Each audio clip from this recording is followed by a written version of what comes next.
Breaking news, shots fired in Raleigh. This is a live look from the WRAL breaking news tracker near Trawick Road. What a homeowner is telling us about the moment bullets hit her house. And you don't need to grab that big heavy coat heading out the door. Our temperatures are much warmer this morning. I'll show you how long that lasts. And property tax debate. State lawmakers are trying to figure out the best way to lower them for North Carolinians, the hurdles they face to get that done. WRAL News at 8 starts in less than 30 seconds. At Leith Honda in Raleigh and Auto Park Honda in Cary, we make your buying process easy. And with every new car purchase, you'll enjoy complimentary oil changes and exceptional service. It's no wonder we've earned so many 5-star reviews. You'll also get peace of mind pricing with every used vehicle, and if it's not the perfect fit, no problem. Bring it back within 3 days for an easy exchange. Visit our showroom at Auto Park Honda in Cary or Leith Honda in Raleigh. It's easier here. Live from WRAL News headquarters in Raleigh, your #1 source for local news. WRAL News, coverage you can count on. It's 8 a.m. here on your Wednesday morning. Thanks for joining us here on Fox 50. I'm Laura Levine. And I'm Ken Smith. Of course, we got that breaking news in northeast Raleigh and that crash on I-40 westbound we'll get to in just a minute. But let's get over to meteorologist Elizabeth Gardner in the WSOB Weather Center tracking our forecast this morning. Look at the sunshine trying to burn through some of these clouds as we take a look over toward Garner from our camera here in eastern Wake County. We'll see more clouds and sun today, but certainly there'll be some situations like this where you see some sunshine peeking through those clouds. It will also be a breezy to windy day. A southwest wind right now, 13 miles per hour, is helping to bring the warmth into our area. So it's a lot warmer this morning than it was yesterday, sitting at 54 in the Triangle. Our winds are gusting in Roxborough up to 17. Otherwise, we're about 10 to 15 miles per hour out of the southwest. 55 in Fayetteville, 51 in Rocky Mount. So these temperatures are anywhere from 15 to 20 degrees warmer than yesterday. And the afternoon stays mild, even with some cloud cover. Highs will be in the upper 60s. Looking ahead to tomorrow, we have the chance of some showers.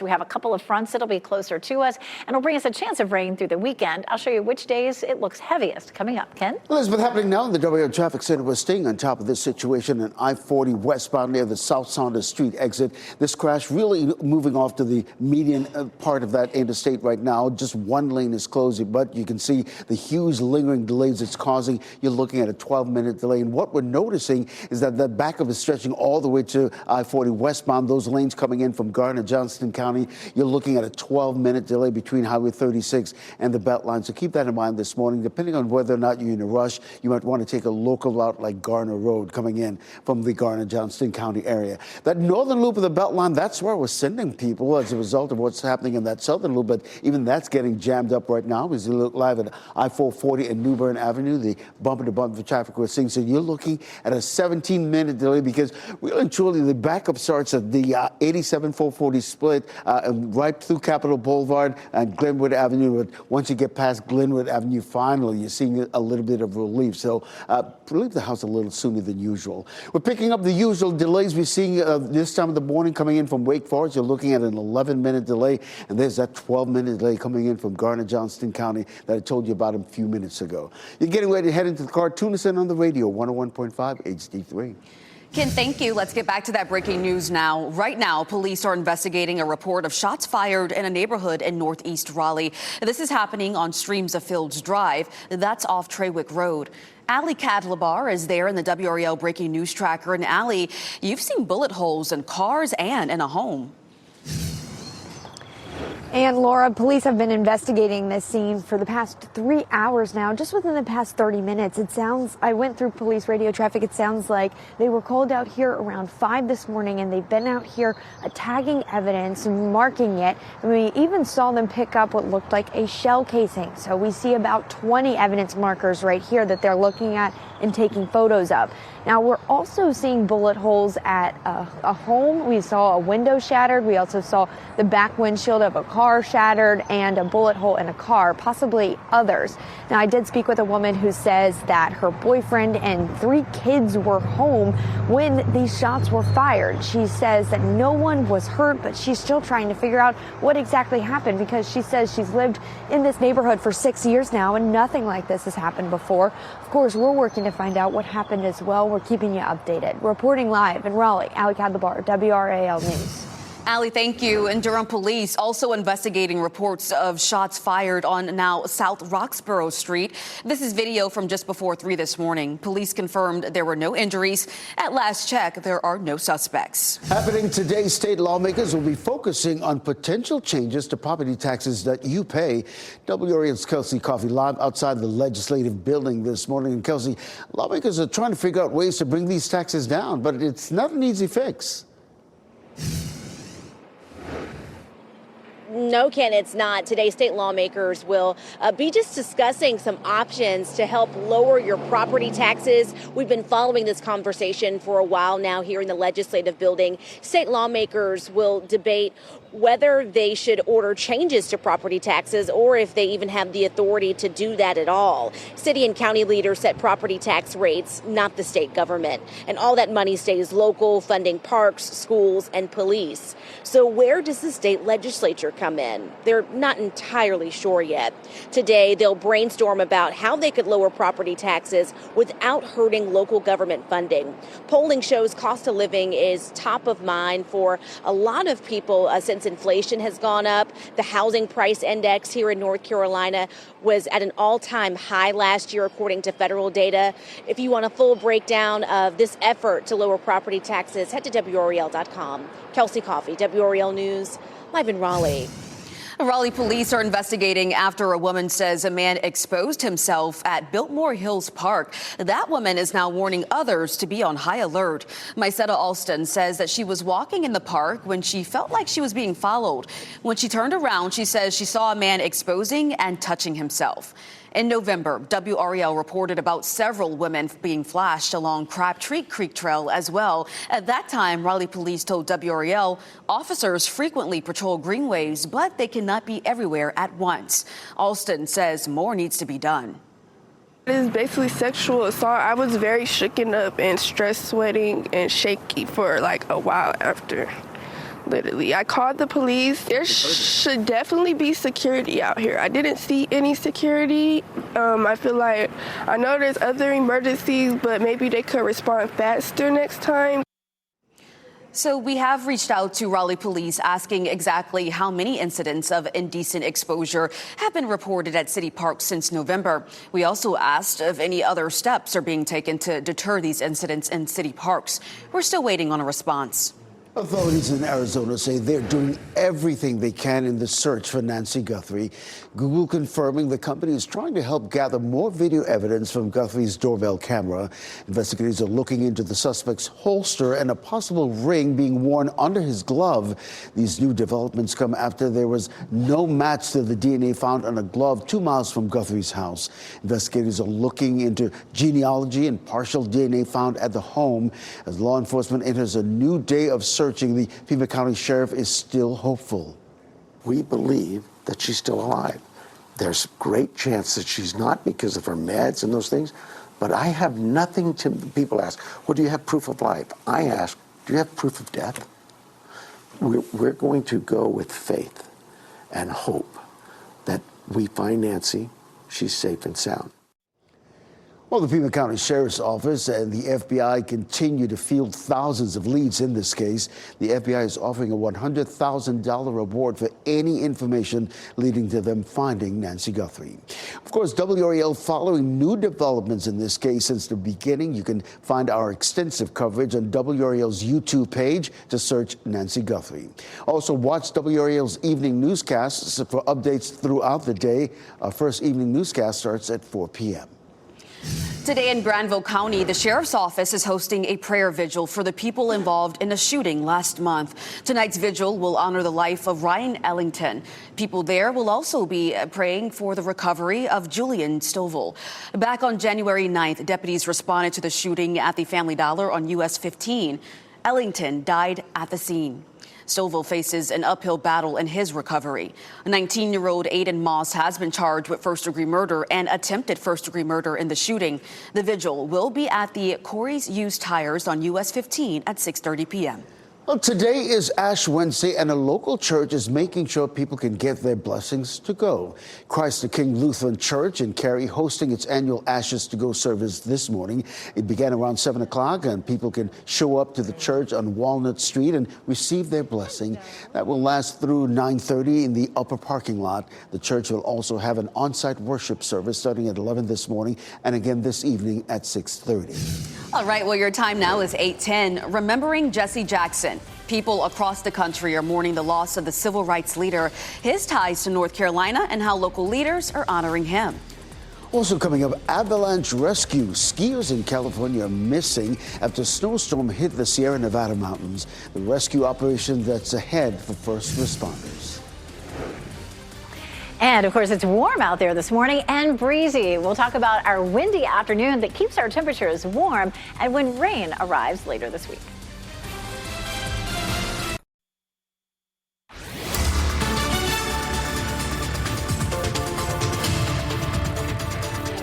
It's 8:13, and we do see a lot of cloud cover out there this morning as you're heading out the door. There are going to be some thin spots, some holes in the clouds, little sunshine on and off, but it will likely feel more cloudy than sunny as we head through the day today. That was a look, of course, at Rocky Mountain Mills. It is warmer this morning than it was yesterday, so you don't necessarily need the heaviest winter coat. 55 in Fayetteville, but 47 in Tarboro, 51 in Irwin, as well as Rocky Mount and Wilson. Exercise outlook for this morning, it looks great with temperatures in the mid-50s. It's a lot more comfortable than some of the mornings we've seen over the last month. By lunchtime, temperatures are in the mid-60s. And if you're headed out to after-school practices with your kids, it's going to be very comfortable. Cloudy, but upper 60s between 3 and 4 o'clock. And if you're there through the evening, it really doesn't cool off too much with temperatures in the mid-60s. Practices tomorrow could be wet in a few places. We'll take a look at that. Ken? Well, Elizabeth, we've got some good news to report, particularly the southern loop of the Beltline is part of your morning commute. That crash that happened right near the South Saunders Street exit is completely cleared. Just one vehicle right now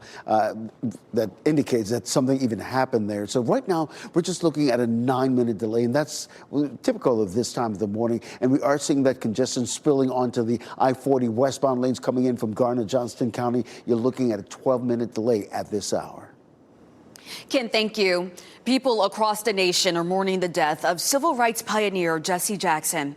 His life was defined by a relentless fight for justice and equality, and that legacy began right here in North Carolina. In 1987, Reverend Jackson announced one of his presidential runs while in Raleigh. Reverend Jackson took up the mantle after the death of Martin Luther King Jr. Former North Carolina NAACP President Bishop William Barber learned from Jackson and often marched alongside him. Barber called him a moral leader.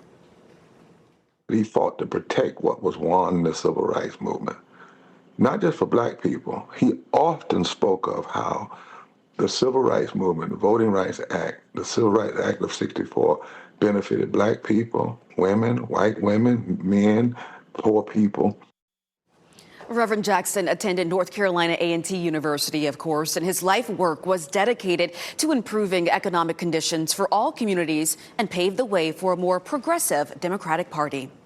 You can learn more about Jesse Jackson's legacy, local connections, and historic speeches right now on WRAL.com. You will also find statements from those who knew and worked with the civil rights leader. You'll also find additional stories on the WRAL YouTube channel. A new apprenticeship program hoping to train 25,000 North Carolinians for jobs in the energy sector over the next decade. The Siemens Foundation investing $9 million into a program called the Careers Electric Initiative. The company is partnering with the state and hopes to expand access to electrical training. Governor Josh Stein announcing the plan yesterday. Thanks to Siemens, we have more good news today. No state will outwork Team North Carolina when it comes to workforce development. Workforce development is a key focus of Governor Stein's office. He says the program will help students get electrical jobs and help community colleges hire instructors they need. Well, Lowe's Foods cutting more than 200 jobs all across our state. In notices filed with the state, Lowe's announcing layoffs in Charlotte and Mooresville. The layoffs take effect in April. Most of them affect corporate level workers. As for why the cuts are being made, no reason was given. Fans at the Lenovo Center last night had the chance to experience a brand new venue. This is the View Bar. It's a 300-level gathering space that maintains a clear view of the arena floor. It's the first finished portion of an ongoing $300 million renovation project. Meanwhile, construction has begun to expand John Brantley Boulevard at RDU. The construction will be completed in phases. Drivers can expect temporary lane and pickup and drop-off changes in later phases. The goal is to make arriving and departing less stressful for employees, travelers, and those doing pickup and drop-off. New pictures now give a glimpse of behind the scenes at the North Carolina Museum of History. The demolition phase is happening right now. The museum closed last year for a renovation project that will cost $180 million. It should take about 2 years to complete. Hey, stop what you're doing right now and take a look at your screen. A pickup truck flying through the air and crashing into a home. This happened in the town of Tigard. This is a suburb south of Portland. Friday, actually. Police just released a video. Witnesses say the driver was speeding and driving recklessly before he hit a dirt mound and went airborne. They say a family who was inside the home was not hurt, amazingly. The driver and his passenger both had minor injuries, though. In Nevada County, California, 9 skiers are missing after an avalanche. 6 more are waiting to be rescued. These skiers are currently sheltering in place. The sheriff's office says the avalanche happened late yesterday morning. The rescue will take some time because there's still a high avalanche risk in that area.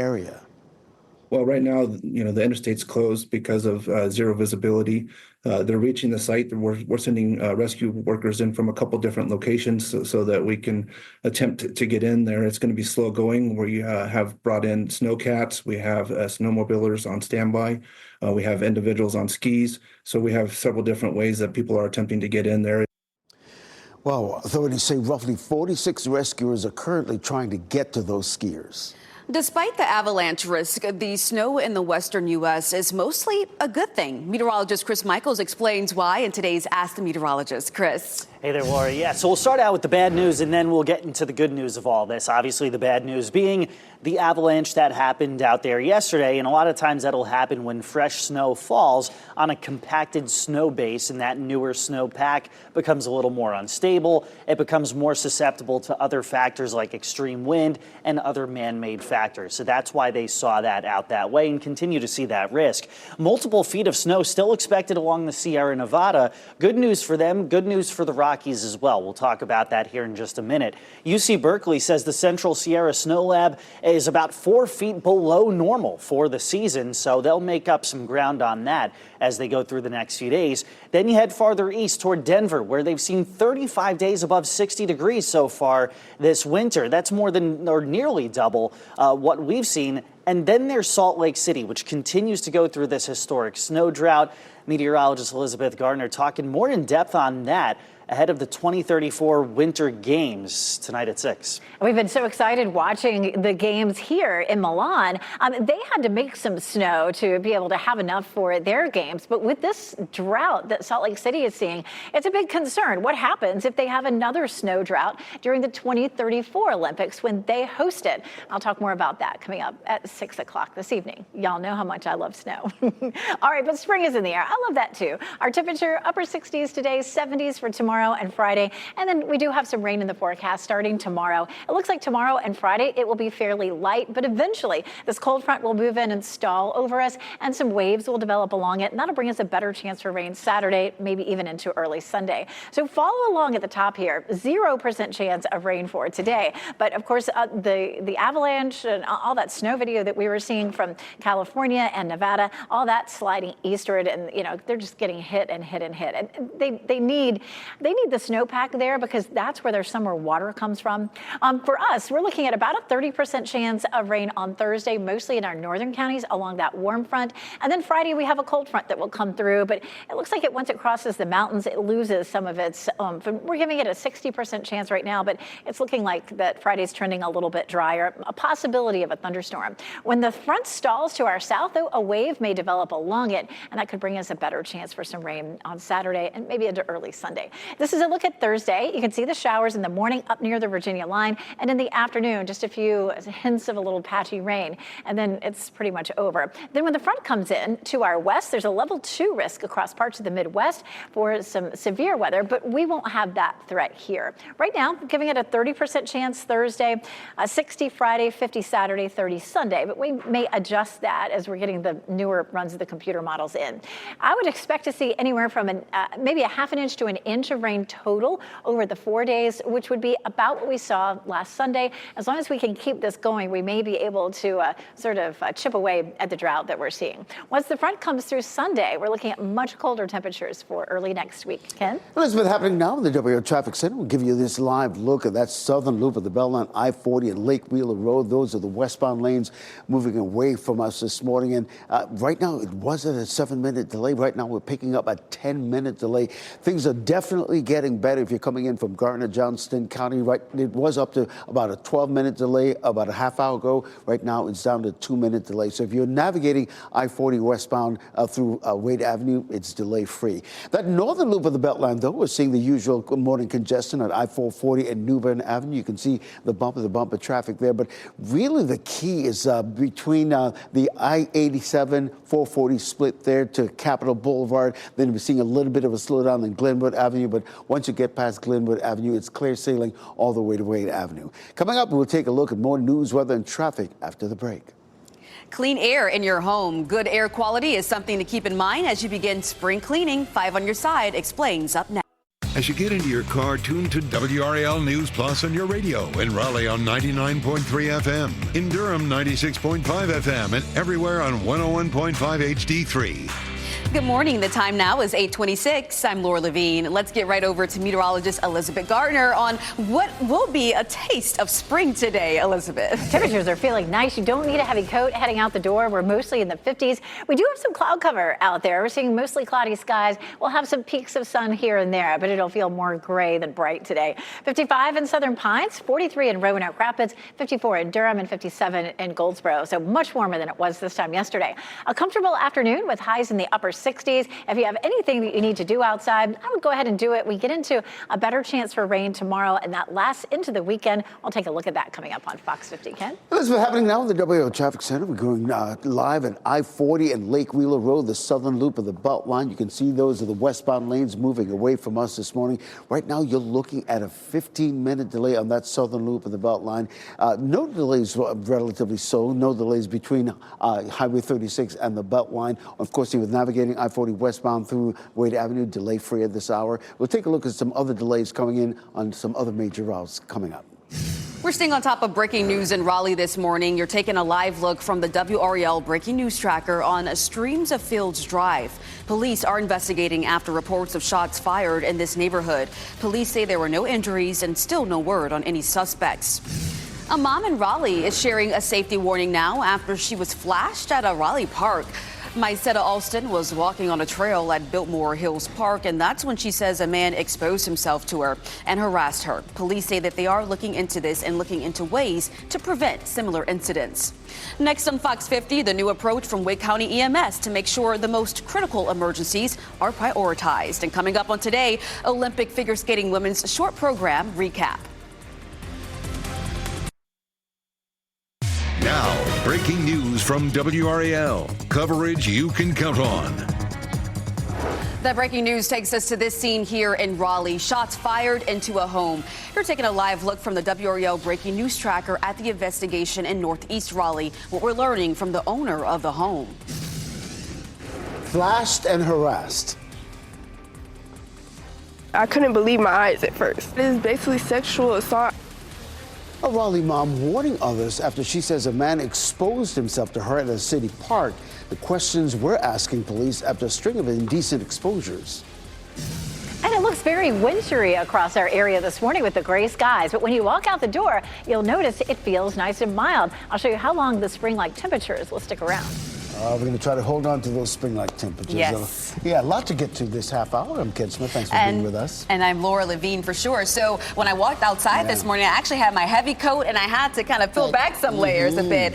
Meteorologist Elizabeth Gardner tracking the warmer temperatures today. It definitely looks cold outside, doesn't it, with the gray skies? This is a live look at RDU, and where you can just see so much of the sky. And earlier, we did have a few holes in the clouds, a little bit of sunshine right around sunrise, and we could still see that on and off this afternoon. But the main thing about today is it will be cloudy, but windy and warm. We're going to see a wind out of the southwest all day. Right now, it's 13 miles per hour here at RDU, where the temperature is in the mid-50s, which is a lot warmer than yesterday. We're gusting to 22 miles per hour in Roxborough, and our winds are steady anywhere from about 7 to 13 miles per hour right now. Those winds will pick up later in the afternoon, and I'll walk you through that hour by hour coming up. Temperatures out the door right now, mostly in the low to mid-50s. And yesterday, we were in the 30s, even upper 20s in a few places. But look at the cloud cover. This is how much of the sky is likely to be covered with clouds. At lunchtime, 75 to 80%, and then 90 to 95% later this afternoon. So not a lot of sun for us today. It'll still be on the mild side with upper 60s thanks to that southwesterly wind.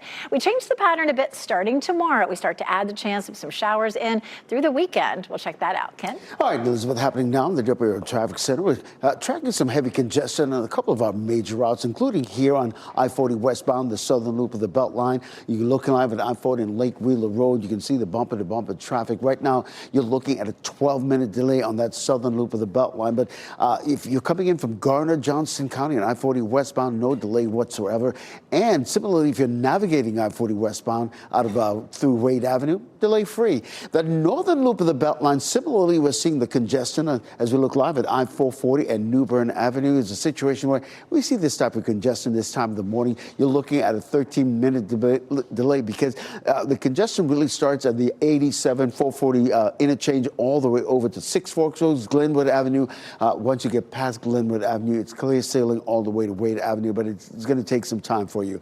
In terms of widening out the view, the main trouble spot this morning, our friends in Wake Forest, you're looking at a 10-minute delay. Just a 3-minute delay if you're coming in from Knightdale on I-87, and just a 1-minute delay coming in from Garner and Johnston County. You're getting ready to head into the car. Tune us in on the radio, 101.5 HD3. Okay, Ken, thank you. Right now, police are investigating a report of shots fired into some homes in northeast Raleigh. This is happening on Streams of Fields Drive. That's off Treywick Road. So Allie Katlabar, she has been there in the WRAL Breaking News Tracker all morning. And Allie, you've just learned that 2 homes were actually hit by those bullets. Scary moments for people who live there. Very scary, Laura. And just within the past few minutes, we have seen forensics investigators taking photos of another home. We can also see bullet holes inside of that home as well. Now, I've been listening through police radio traffic, and it indicates that there were 20 to 30 shots fired during this incident. Now, we know that shots were fired into now 2 homes. Around 5 this morning, I spoke with a woman who says that she lives at one of these homes. She says that her kids were home and her boyfriend was home whenever shots were fired. She also says that this is unusual for this neighborhood. She says that she's been living here for 6 years and that this has never happened. We are seeing forensics taking photos of what possibly appears to be shell casings. You can see all of those evidence markers scattered there, and they've been doing that for the past 3 hours now. So, of course, we're working to find out more about exactly what happened. If anybody has been arrested, we're keeping you updated. Reporting live in Raleigh, Allie Katlabar, WRAL News. Durham police are investigating reports of shots fired as well. This happening on South Roxborough Street. The WRAL Breaking News Tracker pulled up to the scene just before 3 this morning. Police have confirmed that nobody was hurt. There are no suspects at this time. A woman is asking Raleigh police to step up their security at local parks. Mysetta Alston says she was flashed and harassed by a stranger. She says the incident happened when she was walking alone looking for a place to walk with her daughter at Biltmore Hills Park.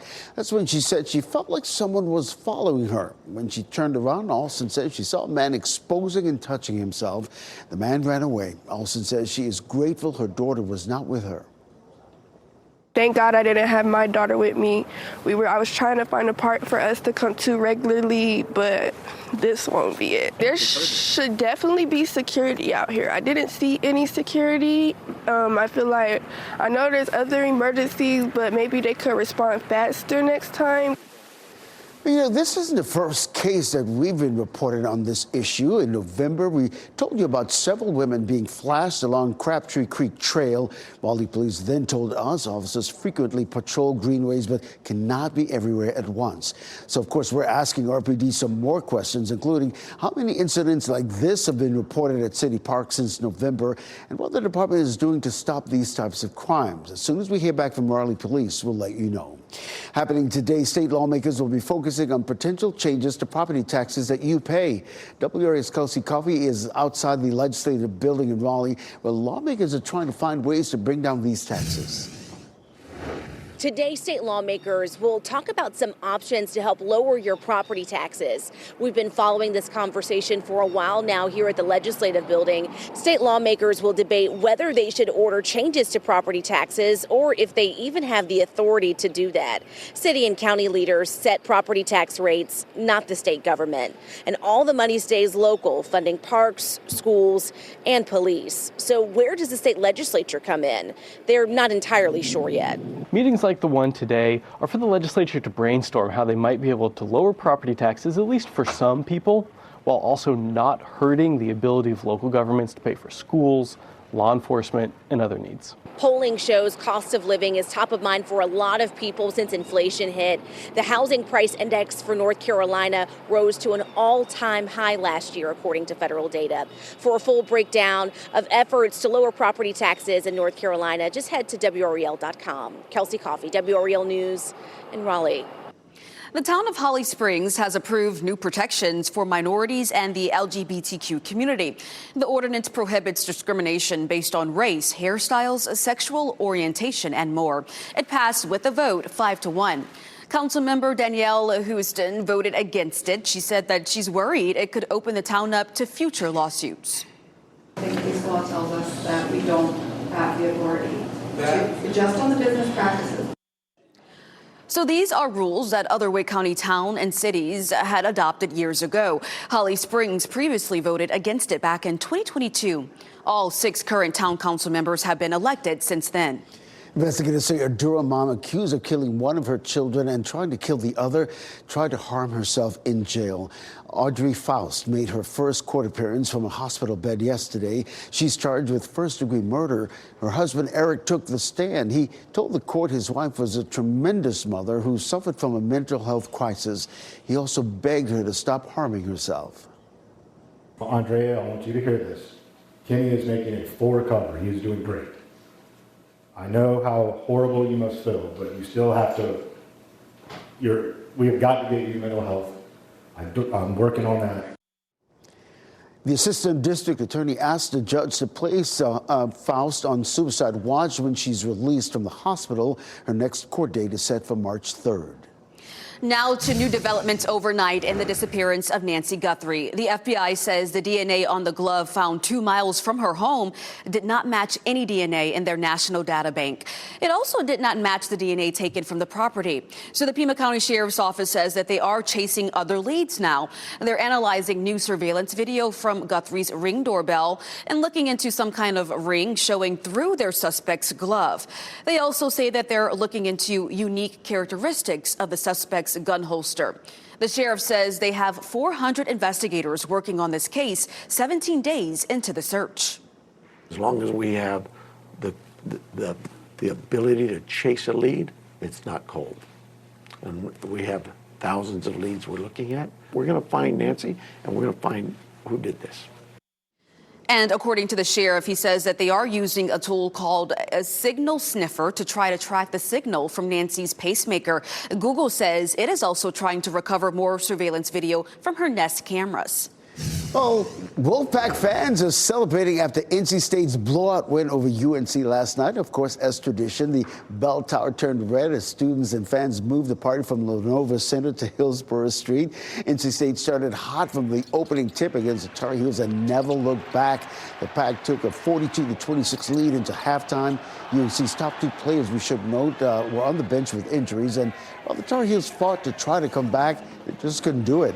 NC State handed the Tar Heels their worst loss since 1962, 82-58. Here's what we're watching now for today in the Winter Olympics. Medals will be awarded in events including men's and women's snowboarding, skiing, and speed skating. Several men's hockey elimination games are also happening today in the quarterfinals, including the Team USA versus Sweden. The winner of that game advances to the medal round. The American women men are on the ice for curling this morning. So here's where the medal count stands now. Norway is in the lead with 32 medals. Italy is in second with 25. The U.S. is in third with 23. And Germany and Japan round out the top 5. And you got to add one more to the gold column for Team USA, because within the past 5 minutes, we received breaking news that Michaela Schifrin took gold in the slalom. Now, you may recall that she had some struggles over the last couple of days, some disappointments, but get this. She won by 1.5 seconds in her event today. So that's pretty exciting. Again, Team USA has another gold. Let's go, Team USA. Thanks, Chris. Well, cleaning up the air coming up. Improving your indoor air quality can make all the difference when spending time inside. 5 on Your Side shares ways that you can reduce air pollution in your home. Also coming up, our Teacher of the Week found her calling to the classroom after the pandemic hit back in 2020. We'll show you how she continues to make a difference for her students at Davis Drive Middle School. And let's give you a live look outdoors as you're taking a look over Beaufort.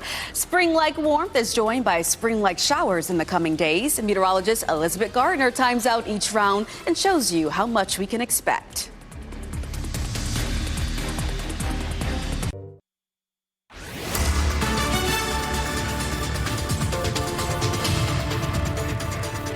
.45, and we have seen a lot of cloud cover this morning. The wind is beginning to pick up, but it's nice and warm. This is a live look over downtown Durham right now. 55 currently in Fayetteville and in Southern Pines. It's 43 in Roanoke Rapids and 54 in Durham, 51 in Wilson, and 58 in Goldsboro. These temperatures are a lot warmer than they were yesterday, about 20 to 25 degrees warmer. It'll be a mild afternoon, even with the clouds. Highs will climb into the mid to upper 60s across our area. I would encourage you to get out today. We'll have a better chance of some showers for tomorrow, but it'll be fairly light for both Thursday and Friday. We'll talk about our chances for the weekend coming up. Ken? Elizabeth, happening now in the WRAL Traffic Center. We're seeing that heavy congestion on that northern loop of the Beltline as we take a live look at I-440 and New Bern Avenue. You can see the bumper-to-bumper traffic. That's what we're seeing this morning. You're looking at a 14-minute delay because the real congestion happens around the 87-440 interchange all the way to Capitol Boulevard. But really and truly, once you get past Capitol Boulevard, it's clear sailing all the way to Wade Avenue. We'll take a look at some other delays on some other major routes coming up in less than 10 minutes. Okay, Ken, thank you. Spring cleaning the air quality inside your home. 5 on Your Side's Ashley Rose shares some ways that you can reduce indoor air pollution without breaking the bank. Air pollution isn't just an outside problem. Consumer Reports says the air inside our homes might not be as clean as we think. So there are all kinds of contaminants that originate from inside, like those from cooking, from pet dander, even cleaning products that you use. So all of that adds up. Is especially problematic for people with respiratory issues like asthma, and even pets can suffer. Here are some things you can do. On milder days, open the windows to allow airflow. Avoid indoor smoke sources like candles, incense, and wood fires. Run your exhaust fans in the kitchen to remove cooking fumes and in bathrooms to remove steam. If you have a forced air heating system, be sure to change the air filters every year or more frequently, according to the manufacturer instructions. Vacuum and dust often, especially if you have pets. For additional help, consider an air purifier. Air purifiers alone won't remove all impurities, but if you've gone through the effort to keep allergens and other pollutants out of your homes, an air purifier can help reduce them further. And this can be particularly beneficial for people with asthma and other chronic illnesses. This blue air purifier scored among the best for clearing the air on its highest setting. This Honeywell also performs well for smaller rooms. And if allergies are a concern, look at the floors. Carpet retains dust and pollen, while hard surfaces and rugs are easier to clean. Ashley Rowe, 5 on Your Side. The Wake County EMS is changing how it responds to 911 calls. It's moving away from first come, first served and prioritizing the most life-threatening emergencies. The Wake County EMS averages 380 calls for service a day. However, for every 10 people who call 911, only 1 is considered to have a life-threatening emergency. This new approach ensures that person gets the quickest response, even if they were not the first caller. Help will be on the way. Right? The purpose of this prioritization process is to make sure that the sickest patient gets the quickest response and that all patients get a reliable response. So a medically trained dispatcher will ask the caller a series of questions to determine the level of care that they need. Well, the pandemic back in 2020 changed the career trajectory of our Teacher of the Week. At the time, she was working in New York in event planning. Well, she eventually made her way back to North Carolina, discovered her love for teaching, and eventually landed at Davis Drive Middle School. Why do you think authors make illusions? Emery Fender found she enjoyed working with children after she lost her job in New York when COVID hit back in 2020. What is so important to Liddy? That experience brought her back home to Buncombe County, where she landed a job as a teacher assistant and discovered something about herself. Oh, I really like this. I really like the kids. I really like working in education. This is really fulfilling. Now, in her 4th year as an English language arts teacher in Wake County, Ms. Fender says teaching is everything to her, and central to that dedication, her students. Sometimes I worry it's become my whole personality. But I really love working with the kids, and I love getting to engage with challenging materials and have those difficult conversations. Liddy sees herself in Oliver Twist. Ms. Fender says each day she values the literary journey with her students and creating meaningful learning experiences. She says, though, the toughest part for her is saying goodbye at the end of the school year. You pour all of your love into them for a year, and then you watch them leave. And it's hard to say goodbye. It's hard to say goodbye. Miss Fender, you are WRAL's Teacher of the Week. Wow. Give her a big round of applause. Thank you. Congratulations.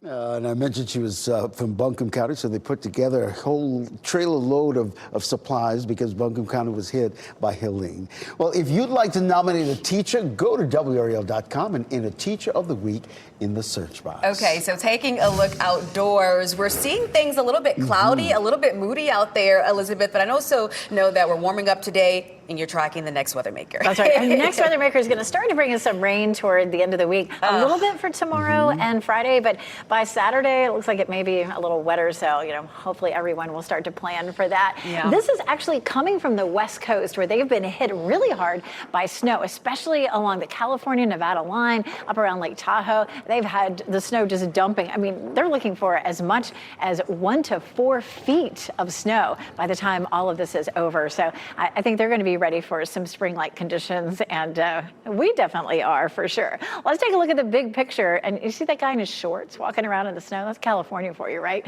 So here's what's happening right now in California. They have this cold front here. This front was over them a day or two ago, so this is at least the second this week where they're just seeing so much snow. Now, they definitely need the snow, not only for the ski resorts, but this is where they get their summer water from. All that snowpack, when it melts, keeps them in water for the summer. So here's what we're seeing. We have a flow coming out of the south around that high pressure system sitting offshore and ahead of this cold front. And this is what will bring us our next best chance of rain. Look at all the cloud cover out ahead of it. We're going to see clouds across our area most likely through much of the day Sunday. So it'll be a gray period, but not a terribly wet one. This is a live look at Southern Pines just a minute ago. Somebody was out hitting the balls out there. Notice the flags are moving around a good bit. It is going to be a windy to breezy day today. Right now our wind southwest at 13. That southwesterly wind will keep pushing the warmth into our area today and really all the way through Friday. 54 is our current temperature, so it's been a nice mild start this morning.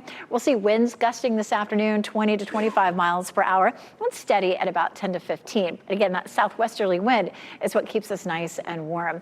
Temperatures mainly in the mid-50s across the area right now, and that's anywhere from 15 to 25 degrees warmer than this time yesterday. So that's a big change. You don't need your big heavy winter coat. This afternoon, temperatures will climb into the upper 60s to low 70s. We're looking at the potential for a record high on Friday. That 75 degree day on Friday is about 20 degrees above normal and would tie the previous record. We have a chance for a few isolated storms on Friday and then some rain into Saturday and Sunday. It doesn't look like a washout all weekend, but keep checking back as we show you the timeline for those rain showers. Elizabeth, thank you. Before we go to break, here are the winning lottery numbers. We'll get another check on weather and traffic next.